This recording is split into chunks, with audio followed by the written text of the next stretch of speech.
Okay, next section, in fact the last section of this particular chapter dealing with work and energy is power.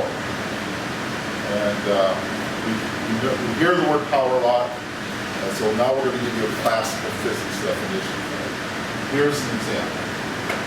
We have a 60 kilogram box that needs to be pushed. Fred decides he'll do it, pushes it on the floor. That has a coefficient of 0.300 for 5 meters in 7.5 seconds.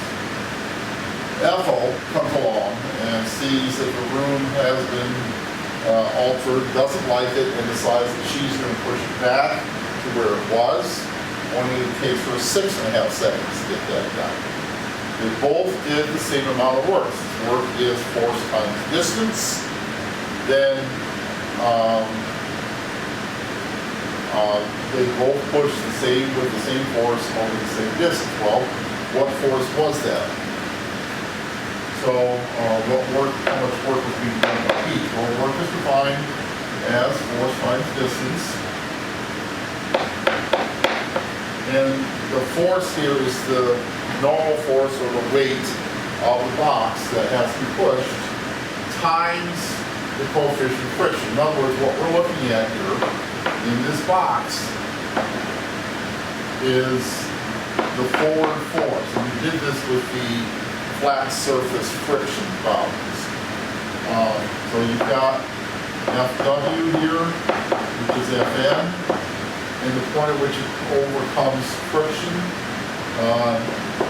is forward force is equal to upward flow there, and the frictional force here. Okay?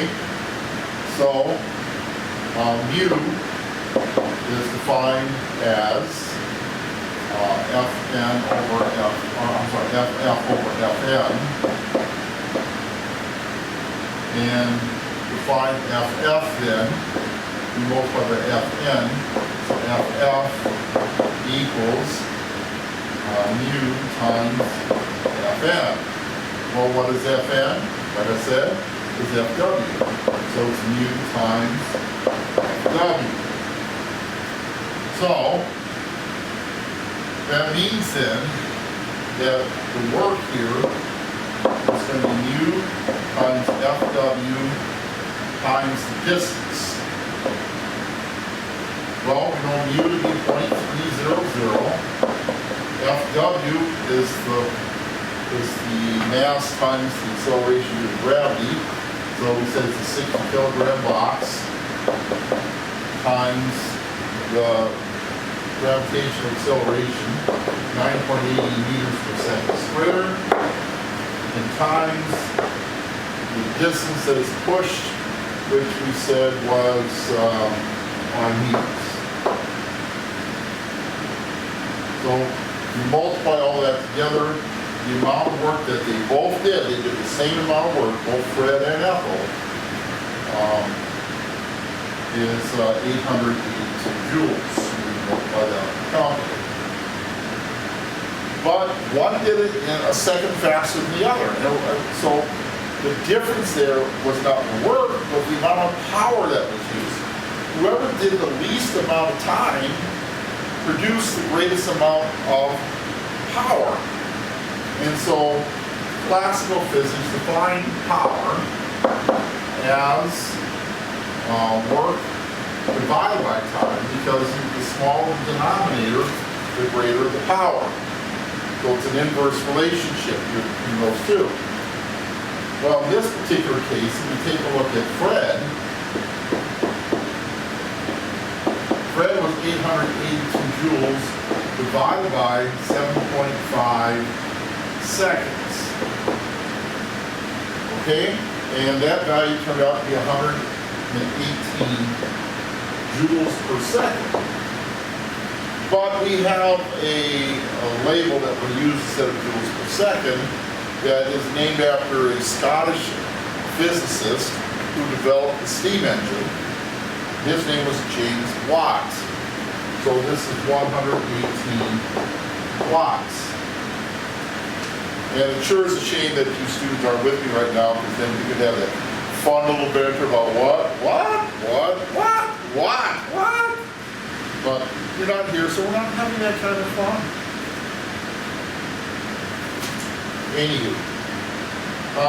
So now, you got Ethel. And Ethel performed the same amount of work, 882 joules, but she did it in 6.5 seconds. You write that out, you get 136 watts. What? Yes. Now, so this is what we're looking at here in terms of power. The work is the same, if you have the same conditions, but the amount of time it takes will be more power that you have. All right? The example in the problem that we're giving you was a water pump is pumping up water out of a 30-meter well with a distance is 30.0 meters. The power of the pump is 1 horsepower, which is an English term that we use in the automotive industry and the HVAC industry. But most of the world instead uses watts. So if we converted that to watts, that is 746 watts. All right. Now we're also told that it's 90% efficient.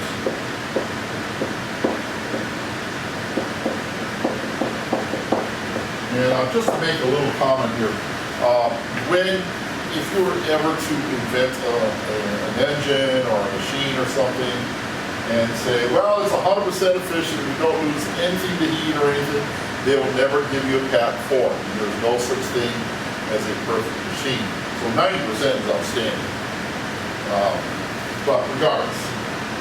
So the question here is, how many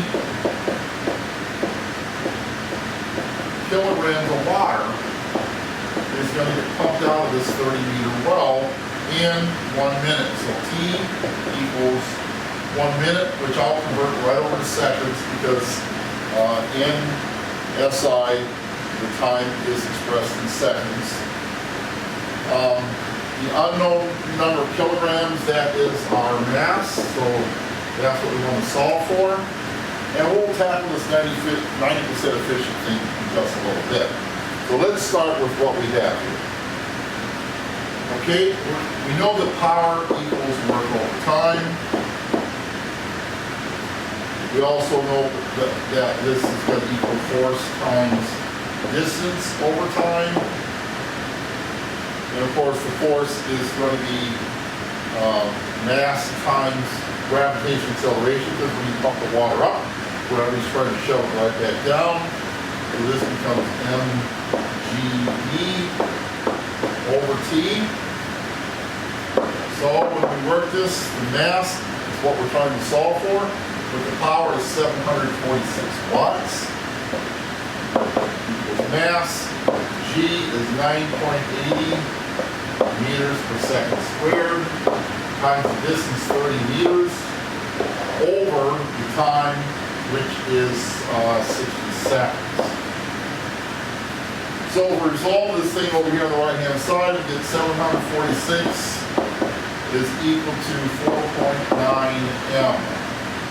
Divide both sides by 4.9, and m becomes 152 kilograms. Now, that is assuming that all the energy or power that is put into the machine is completely going to the lifting up of the water. The problem is, of course, that you have all kinds of issues within machines. You have friction of parts working. You have a number of things, and so this is what we call the work inputs. This is the amount of work that the machine is putting into it. The output is only going to be 90% of that. So, when I say work input, it's not just this. It's what we get as a result of the 746 watts. that is your work input, but the result is 152 kilograms, and so that's going to be 100% of the output. But we know that it's 90% efficient, which means it's going to be 90% of the 152 kilograms, or we could have said 90% of the 746 and recalculated all this, which is not necessary. And when you do this, you get 137 kilograms. So this is the actual amount of water you're going to get from a 90% efficient machine with a power rating of 1 horsepower. Now, if you wanted to look at just the efficiency part of this, then the formula for the efficiency is equal work output over work input, or, since we're doing power here, the power output over power input.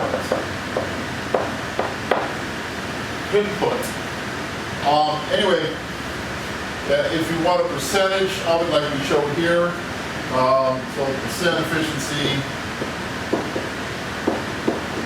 would be all these together here, either one individually, times 100. You turn that into a percent.